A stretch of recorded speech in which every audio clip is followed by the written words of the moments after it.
Hello friends, welcome to mid wicket masala. இன்றைக்கி நம்ம பார்க்க போகிறது ரெண்டு மேட்ச் பற்றி பேச போகிறோம். First Chennai super Kings vs Mumbai Indians நாளைக்கு நடக்க போகிற ஒரு மாசான கிளாஷ், அந்த மேட்சை பற்றி ஃபஸ்ட்டு பேச போகிறோம்.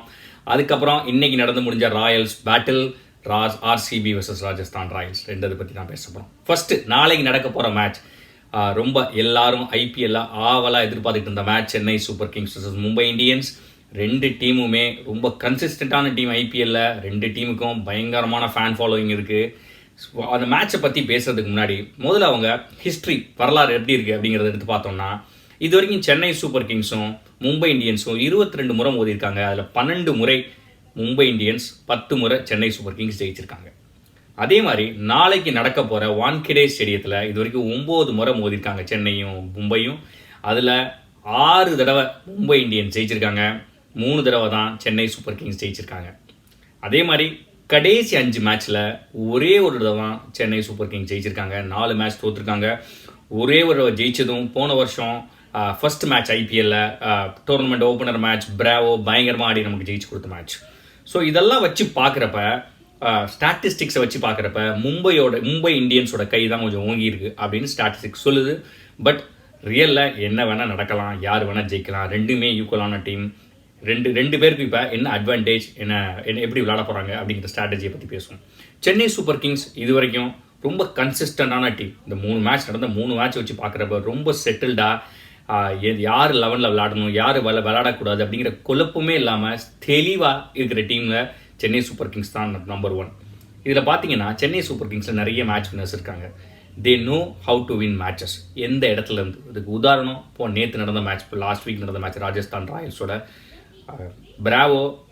அதுக்கு முந்தின ஓவர் தான் அவர் போட்ட ஓவரில் 18 ரன்னோ 19 ரன்னோ கொடுத்தாரு. லாஸ்ட் ஓவரில் 11 ரன் தான் கொடுக்க வேண்டியிருந்துச்சு. பவுலிங் போட்டு டிஃபெண்ட் பண்ணார்.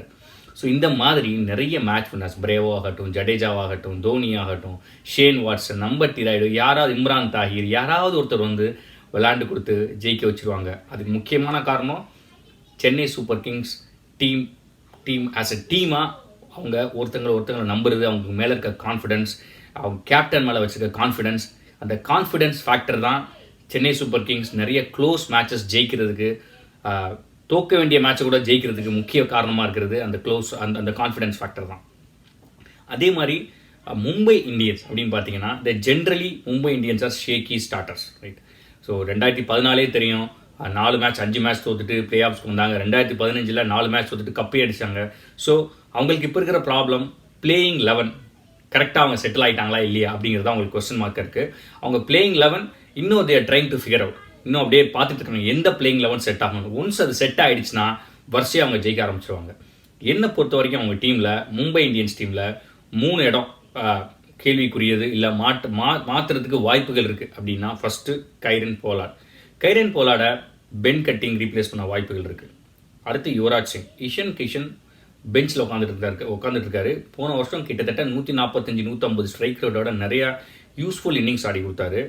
ஸோ அது வந்து இஷன் கிஷனை அவங்க யுவராஜ் சிங் வச்சு ரீப்ளேஸ் பண்ணுவாங்களா இல்லை சூரியகுமார் யாதவ் ரீப்ளேஸ் பண்ண போகிறாங்களான்னு தெரில. பட் இஷன் கிஷனை டெஃபினட்டாக அவங்க உள்ளே கொண்டு வர ட்ரை பண்ணுவாங்க. அதே மாதிரி ஃபாஸ்ட் பவுலிங் டிபார்ட்மெண்ட்டில் மிச்சல் மெக்லீகன், ஜேசன் பெஹன்ட்ராஃப், அல்சாரி ஜோசப் 2 பேர் இருக்காங்க. ஜேசன் பெஹன்ட்ராஃப் அப்படின்னு பார்த்தீங்கன்னா, அவர் இப்போ தான் ஆஸ்திரேலியன் டூர் முடிஞ்சு, பாகிஸ்தான் நடந்த டூர் முடிஞ்சு வந்திருக்காரு. இது very very dangerous and useful bowler. So டெஃபினட்டாக மிச்சல் மெக்லீகனை ஜேசன் பெஹன்ட்ராஃப் ரீப்ளேஸ் பண்ண வாய்ப்புகள் இருக்குது. ஸோ இதெல்லாம் நடக்க வாய்ப்புகள் இருக்குது. Opening looks very strong. Rohit Sharma நல்லா விளாட்றாரு, திருப்பி ஓப்பன் பண்ண போகிறாரு, அது சந்தோஷமான விஷயம். Rohit Sharma looks good. Quinton de Kock is form. 2-3 Pollard, Yuvraj சிங்கை ஃபிக்ஸ் பண்ணிட்டாங்க. அதே மாதிரி குர்னால் பாண்டியா, ஹர்திக் பாண்டியா நல்லா விளாட்றாங்க. ஹர்திக் பாண்டியா பவுலிங் கொஞ்சம் மோசமாக போட்டுட்ருக்காரு. ஹோப்ஃபுல்லி அவர் இம்ப்ரூவ் ஆவார்னு நினைக்கிறேன். ஸோ நாளைக்கு match definitely it's going to be very very interesting. அதே மாதிரி சென்னை சைடில் ப்ராபப்ளி ஹர்பஜன் சிங் விளையாட வாய்ப்புகள் இருக்குது. அதுக்கு 2 காரணம். ஹர்பஜன் சிங் வான்கடே ஸ்டேடியம் நல்லா தெரியும். அதே மாதிரி மும்பைக்கே விளாண்டுருக்காரு அவர். ஸோ ஒரு ஃபெமிலியரான ஸ்டேடியம். ப்ளஸ் அன்றைக்கி மிச்சல் சாண்டர் எடுத்த காரணம் வந்து இந்த ரைட் ஹேண்ட் பேட்ஸ்மேன் நிறைய பேர் இருந்தாங்க ராஜஸ்தான் ராயல்ஸ்ட்டு. அதனால அந்த லெஃப்ட் ஆர்ம் ஸ்பின்னர் எடுத்தாங்க. பட் திருப்பியும் ஹர்பஜன் சிங் விளையாட நிறைய வாய்ப்புகள் இருக்குது. இன்னும் ஒரே ஒரு டவுட் என்னன்னா, ஃபாஃப் டூப்ளசியை கொண்டு வராங்களா இல்லையான்னு தெரியல. ஒருவேளை ஒரு பக்கா பேட்டிங் ஸ்டேடியமாக இருந்துச்சுன்னு வச்சுக்கோங்களேன், பிச்சு பக்காவாக இருந்துச்சுன்னா ஃபாஃப் டூப்ளசி விளையாடவும் வாய்ப்பு இருக்குது. ஸோ என்னை பொறுத்த வரைக்கும் 50-50 வாய்ப்பு இருக்குது சென்னை ஜெயிக்கிறதுக்கும் மும்பை ஜெயிக்கிறதுக்கும். யார் வேணால் ஜெயிக்கலாம். நாளைக்கு உங்களை மாதிரியே நானும் ஆவலாக காத்துட்ருக்கேன் நாளைக்கு மேட்ச்க்காக. இன்றைக்கி நடந்த 2வது match Royal Challengers Bangalore versus Rajasthan Royals. Royal Challengers Bangalore புதுசாக சொல்கிறதுக்கு ஒன்றும் இல்லை. 6 ஓவர் 48க்கு நோ லாஸ்ட்னா ஓஹோ இன்னைக்கு தாண்டா செட் ஆக போகிறாங்க, இன்றைக்கி விளாட போகிறாங்க அப்படின்னு நினச்சப்ப அடுத்த ஒரு 4 ஓவரில் எல்லாமே தலைகீழாக மாறிடுச்சு. இன்றைக்கி ஆக்சுவலாக விராட் கோலி விளாண்டதே இல்லை, ரொம்ப நர்வஸாக ஒரு ப்ரெஷரோட அவர் விளாண்ட மாதிரி எனக்கு தோணுச்சு. அது டிப்பிக்கலான விராட் கோலி கேம் கிடையாது. ப்ராபபிளி அந்த வின் பண்ணணும் அப்படிங்கிற ப்ரெஷர் அவங்க மேலே இருக்குதுன்னு நினைக்கிறேன். அதனால் அவங்களால விளாட முடியல. இன்றைக்கி முக்கியமாக ஒரு 175-80 அடிச்சிருந்தாங்கன்னா டெஃபினட்டாக அந்த மேட்ச் இன்னும் நல்லா இன்ட்ரெஸ்டிங்காக இருந்திருக்கும். பட் ஆனால் விராட் கோலியும் ஏபி டிவிலியர்ஸும் உடனே அவுட் ஆனதுனால அவங்களால பண்ண முடியல. ஸ்ரேயாஸ் கோபால் ஃபென்டாஸ்டிக்காக போட்டார். AB de Villiers, Virat Kohli, Hetmyer 3 பேர்த்தையும் எடுத்தார். அதுவும் 4 ஓவர் போட்டு 12 ரன் கொடுத்து 3 விக்கெட் எடுக்கிறதுலாம் கிட்டத்தட்ட T20 செஞ்சுரி அடிக்கிற மாதிரி அது ஈக்குவலான கான்ட்ரிபியூஷன். அது ஸ்ரேயஸ் கோபால் இன்னைக்கு மட்டும் இல்லை, ஆர்சிபியோட ஜென்ரலாகவே நல்லா தான் போட்டிருக்காரு. இது வரைக்கும் அவர் 3 மேட்ச் ஆர்சிபி அகேன்ஸ்ட் விளாண்டு 9 விக்கெட் எடுத்திருக்காரு.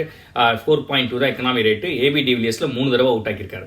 So Shreyas Gopal has very good record against RCB. அதே மாதிரி ஆர்சிபி சேஸ் பண்ணப்போ ராஜஸ்தான் ராயல்ஸ் சேஸ் பண்ணப்போ ஆர்சிபியோட ஃபீல்டிங் ரொம்ப மோசமாக இருந்துச்சு. நிறைய கேட்ச் விட்டாங்க, 3 கேட்ச் விட்டாங்க.